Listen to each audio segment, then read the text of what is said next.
entre los colegas de, más que repetir exposiciones, abrir a debates, y nosotros vamos a debates o a preguntas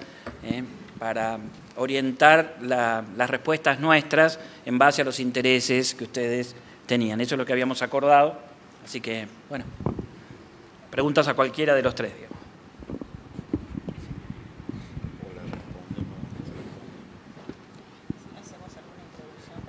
Ninguna. ¿Le leo alguna de estas? ¿O va a seguir algún expositor, Alberto? Bueno,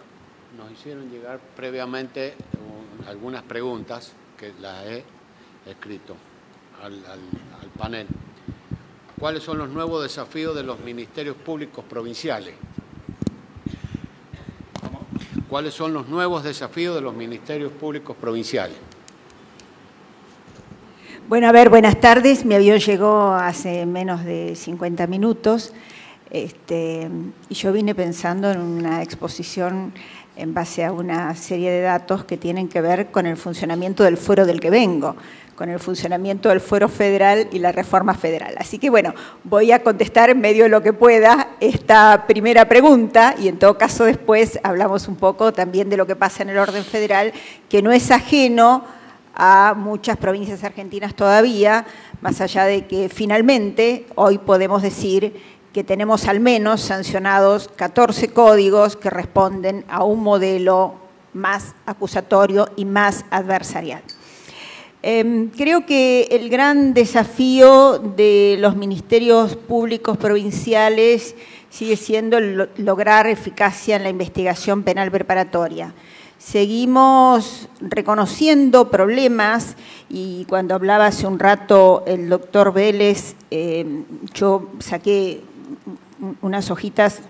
que no pensaba, que no sé por qué vinieron en mi carpeta. Y bueno, y sí sigue habiendo problemas también con los juicios, pero de todas maneras pareciera que estos son más solucionables si reacomodamos la investigación penal preparatoria. El gran desafío de los ministerios públicos es el de poder organizarse y capacitarse para llevar adelante una investigación estratégica, para asumir realmente esa porción de las políticas de persecución penal del Estado que hace específicamente a la labor que ellos deben cumplir.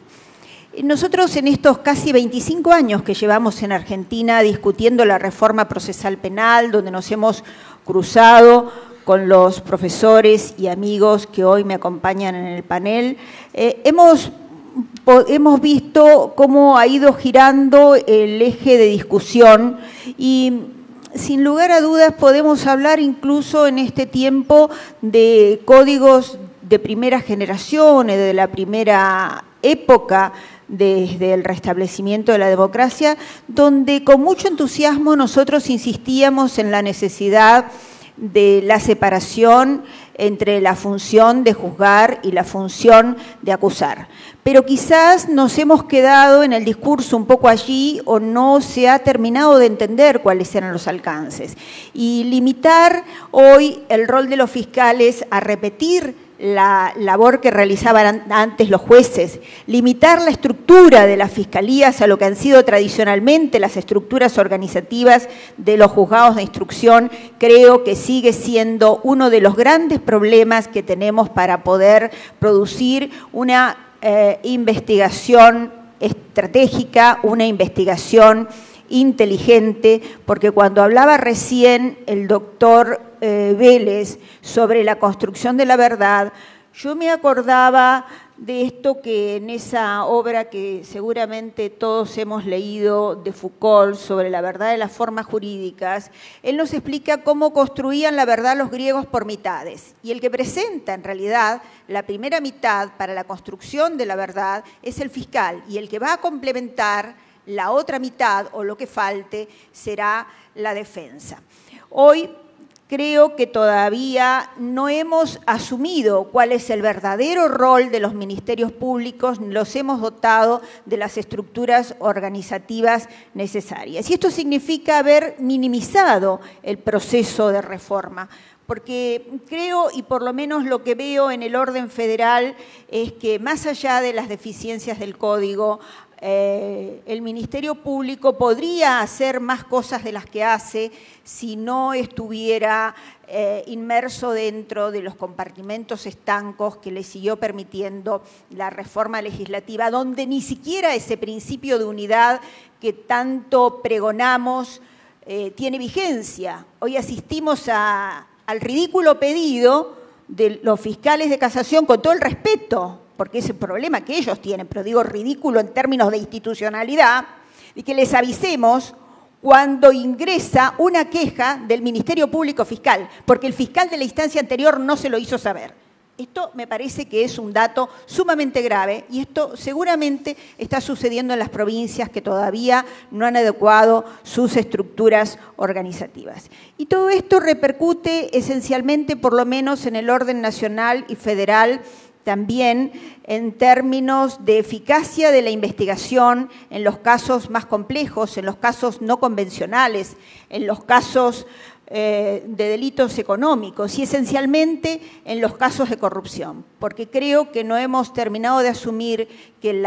dentro de los objetivos de la reforma procesal, un objetivo esencial también para el afianzamiento del Estado de Derecho es la lucha contra la corrupción. Por eso creo que no solamente debemos pensar en las reglas de los códigos que tienen que ajustarse a este nuevo rol, sino que necesariamente debemos organizar de una manera diferente los ministerios públicos. Este modelo que viene asomando en las últimas reformas que se han producido y que también lo vemos en la legislación comparada y muy cercanamente aquí en Chile,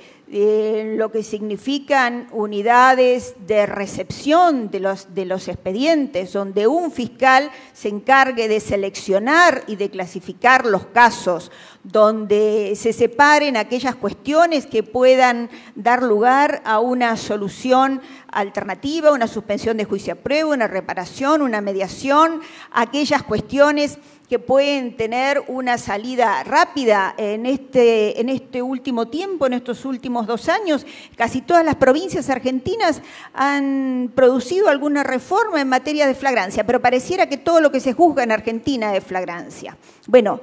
tendrán que ocuparse algunos fiscales de la flagrancia, pero los que se ocupen de estas cuestiones, de los juicios directísimos o de los supuestos de flagrancia, no se pueden dedicar a los casos complejos. Acá habrá que producir una selección de los casos que pueden tener una salida alternativa, los casos comunes o estándares para los que lamentablemente es para los únicos que ha sido diseñado el Código Federal y la estructura organizativa que lo acompaña. Y, por otro lado, seleccionar los casos de cierta complejidad y los casos de máxima complejidad, porque el fiscal que está trabajando, que está abocado a un caso de alta complejidad, no puede perder tiempo yendo a una audiencia de suspensión de juicio a prueba o a una audiencia de un juicio directísimo o de un juicio de flagrancia. Pero otro desafío, no solamente en lo que hace a esta estructuración organizativa distinta por unidades fiscales, tiene que ver también con la dirección, no solo de la investigación, sino la dirección funcional de los demás órganos del Estado que trabajan también en investigación, con las policías, sea la estructura que sea policía judicial, investigadores dependientes del Ministerio Público, policía en función judicial. Esa es otra cuestión porque la información se tiene que centralizar en el Ministerio Público. De la única manera que se puede producir una investigación estratégica es centralizando la investigación en los ministerios públicos. La única forma para tener un mapa del delito, para que se puedan priorizar unos casos sobre otros según el lugar, el momento, para que se pueda hacer un análisis de las cuestiones y saber detrás de determinados delitos contra la propiedad, por ejemplo, si hay o no un delito de mercado, requiere también no solo de la reforma organizativa, sino también de la centralización de la información en los ministerios públicos, por lo que esta reforma deberá alcanzar formas de relacionamiento y de intercambio de información o de dirección inmediata funcional de la tarea de investigación que realicen las policías. Me parece que estos serían los ejes centrales sobre los que debiéramos trabajar y después, si se puede, les voy a mostrar algunos datos del horror de lo que está pasando en el orden federal, el horror en lo que hace a la impunidad, porque existe selectividad en el sistema penal y creo que con razón muchos hoy afirman que las condenas son solo para los pobres y que para los poderosos siempre hay caducidad.